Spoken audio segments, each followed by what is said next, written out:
Hi guys, welcome to my channel, and this is the continuation of our discussion earlier for the blog number 4, and this is already the blog number 5. So we are discussing earlier about the living life here in US versus living in Asia, or particularly in Philippines.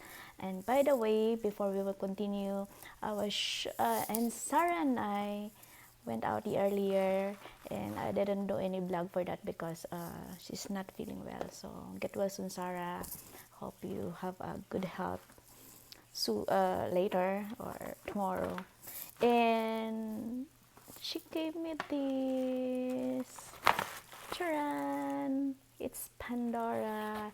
Yeah, she gave me um, a nice infinity and love heart necklace, and also she gave for pizza a nice heart earring. Thank you, Mommy Sarah. Thank you for your love and support as always. And there, okay, we will continue our discussions earlier. So I was telling you about the the income. So I have prepared here like a computation of living, because in every state in the US they have different income or different taxes or different standard of living. So I'm just giving you an idea for of living in one state, and then it's maybe because they have almost the same anyway for when you spend, because if they have a higher pay, higher minimum wage in that state, so they have also a higher expenses. So right now, because I've been seeing that there are a lot of news that like Nevada is offering or hiring a teachers from Asia, which is cost in Philippines, which is cost of 2.1 million, which is around equivalent to 3,500 monthly dollar. So on the $3,500, probably I will give you an idea how much you spend here and how much you have in your pocket. So, and we will start with, it depends upon you on how are you gonna live here. So if you are alone, you can just share or you can just rent. It depends on the area also, because if you are living in Nevada, particularly in the maybe in the city, but if you are living in the suburb, it's different. It's a little bit cheaper, and if compared to living in the city, and the accessibility of the transportation also, because like here in Chicago, it's very crowded. But if you work there, of course you can, it depends where are you going to stay, but mostly they are renting an apartment in the downtown also, because they can just easily, because it's very traffic there, so you don't want to drive. But if you're working in a suburb area, so you prefer to stay in the suburb area also, so it's a little bit cheaper, but you have to rent a whole house, or sometimes you can share, but it's very hard to share because they like to live with a privacy. So mostly you can, and then if you rent here, I I've heard that there are limit on that. If example, this house is only good for 4 people, which has no 4 or 3 or 4 people, which is three has 3 bedrooms. So it's only 4 people, so you have to share. You can share that one, but normally whoever the person who rented out, it's like, just a friend that you can ask somebody to share with. But sharing with other people is very hard, because you don't know anyone. So first, we will discuss about the expenses, the the average expenses only. So it depends. I'll give you an idea. This computation is when you're living outside the city and you're working in a suburb area also. So it's a different because it's only differ on the, of course, the rent, and also the transportation. Because if you are living in the downtown and you downtown or the city, and if you are living, because the transportation is very accessible for the train, for yeah, for the train, for the bus, then if you're living there, it's just a cheaper on the transportation, but it's expensive on the house rent, or apartment rental. And then if you are working in the suburb, but of course it's not accessible for the buses, it's not accessible for the train, so you have to either lease a car or buy a car. So we will be discussing about buying a car, or either leasing a car, or I mean, because there are a lot of when you are new here, so it's very hard. You have, because here you have to build a credit, uh, your because you cannot just came here and then show something and then I want to lease something. No, because you have a good credit report. Yeah, credit report. I cannot. Yeah, that's it. Oh, sorry. Sometimes I forgot something, like, you know.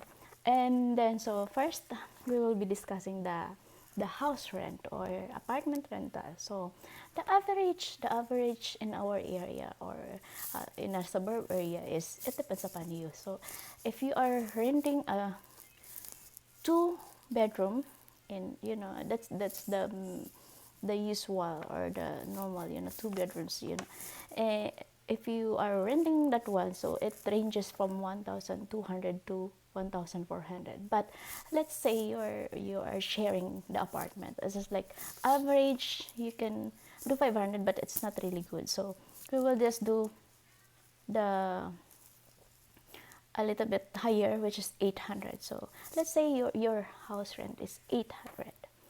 And then next is you have your own mobile with internet data. So mobile with data is unlimited, and it's good. Unlimited already, it's $40. So the total is 840 already. For the home internet, of course, you have to do your own home internet if you're the one renting, so you have to set up. So this is like, people are doing this. So like, let's say a good home internet sharing with everyone, if you're paying alone, it's like $80. Yeah, $80. So that's the minimum one. The my I don't know the exact amount. There are 50, 60, 70, 80, but I'll just put it 80. So for the basic here, you need gas, electricity, and water. I just put in a total calculation because it depends on the weather also, because during winter you have a higher bill on the gas, because heater using gas, and electricity, they are using electricity. You have a higher electricity bill during summer because you're using the aircon, the AC aircon. And then the water, so I just put it like $300, but I don't know, but a little bit higher, maybe 300 to 400 or 500 maybe. But let's say you're just using minimal, so 300 average for these three. So this is necessary. So from 8, how a rent is 800, mobile internet is 40, home internet is 80, gas, electricity, water is 300. And then you need a grocery. Based on my experience, of course, I just want to, I'm not, what do you call this one? I'm not cutting my food, so I just want to eat. When you do grocery, it's like average of people spending, of course, if you're combining everything. So when I asked other people, they said they spent like $200 per week So it's like $800 per month. So I'll just put it like our grocery is 600 in a month. Grocery including the toiletries something. So for the total, 600 for the groceries, and then I put the car and the insurance. Like, uh, if you're living in the suburb, if you're working in the suburb, you need a car, and also the insurance. I just put the insurance because it depends also on your credit history. Yeah, like that. So the and also in your driving history. So I just put the average because I got my own. In progressives is like a little bit expensive because you have to do the history, right? And then they will give you a discount every renewal. So I started with $158 for $158 a month for for the what I got this one, the whole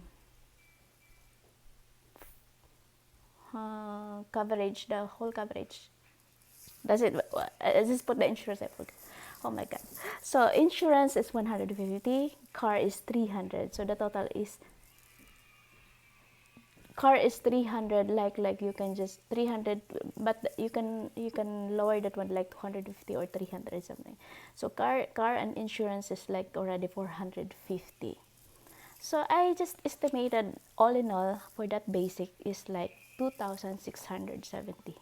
Of course, it's not included there for your eating outside. When you do, it's like, okay, I'll just add up.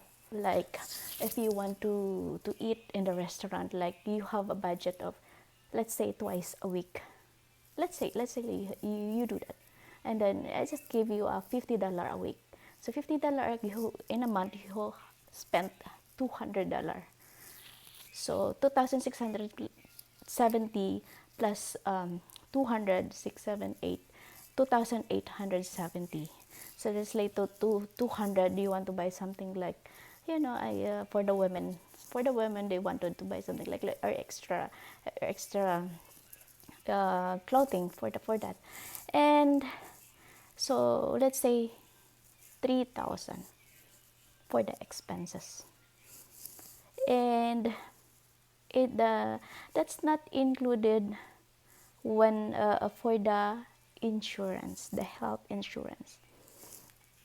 If you are if you It depends on the company. Sometimes company will cover it for the health insurance, and you can also get it from private insurance. But private insurance is, I will tell you, it depends on your coverage you wanted. But mostly I got because I wanted to just have an insurance because I don't use it really. So I said, okay, I'll just what is the cheapest insurance that you have? I mean, at least I didn't expect that they did not the emergency is not included in the insurance.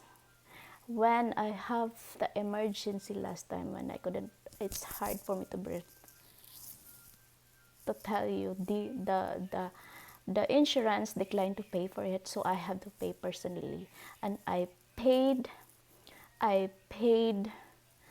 3,670 for the emergency for 4 hours only. That they only do the test and everything, and they did not give me anything.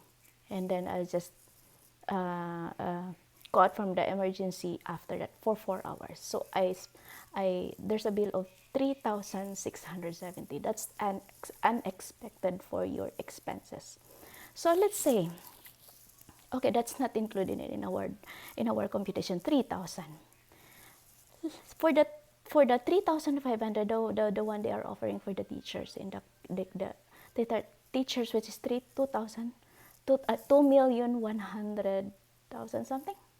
And then I calculated the monthly will be 3,500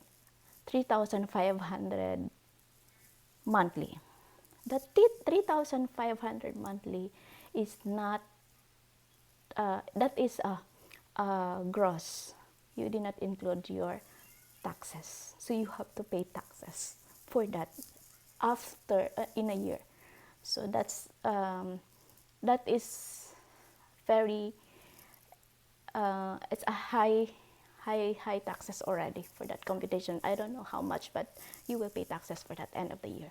So let's say 3,500, your expenses already 3,000, and you have 500 in a month. How much is that? 500, but to tell you, if you don't have health insurance, the good insurance here, they have the average insurance is 350, which is not included for the emergency, which is not good. So I checked some of the insurance. It's like a good insurance is like 400 to 500 something. So you are spending already $3,000 for your monthly expenses, and adding the health insurance of 500, you left nothing for your first job. So you have to do the second job. For your second job, then there you can buy something. What extra? And you can send money to Philippines and you can save. So it depends. But you really work too hard for that. So that's only my explanation for the standard of living. So maybe it's different from other people. So it depends upon your income also and job here. And there are some high paying job also, because people coming here, of course, when they are hired, they make sure that they can sustain the daily living. But I'm just explaining to you how much you will spend if you are living in the US. So don't expect that if you are in the US, you have a lot of money. Well, of course, if you will calculate equivalent to the Asia, to the third world countries, of course, you have a big money. Or you're thinking like 2 million, wow, are you going to receive that? Of course not. Of course, you have to send also monthly to your family back home. So we're working too hard for that in order to support whatever we are sending back home. So that's it. Maybe next time a lot of discussions like how to build a credit report, credit history, in order for you to get the lease, because you cannot just open like you know um, I mean, you cannot get a car easily if you don't have credit history. So for now, that's it. I hope you enjoy. I hope I can give some information. But different people, different income, different state, different experience, and different. You know, you have to understand also. This is only based on my based on my knowledge and experience also. So that's it. Thank you, and hope to see you in my next vlog. Bye bye.